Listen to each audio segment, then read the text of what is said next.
Вы уже заметили, что в татарском есть 6 дополнительных букв. Это чтобы его произнести, надо высунуть язык и сказать а. Эни.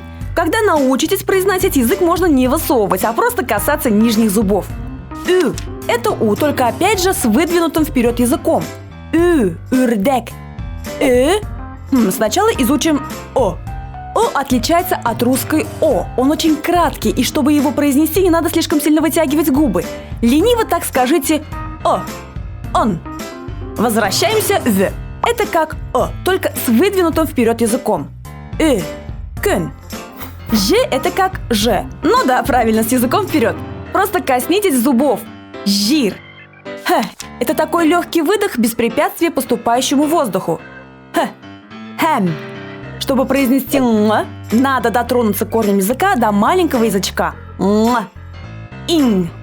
Но это еще не все, куда пошел. Некоторые буквы в татарском означают немного другие звуки. Например, К и Г иногда произносятся как Х и Г.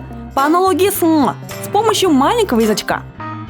Произносится очень коротко и с языком, отодвинутым назад. Да, единственный случай, когда назад.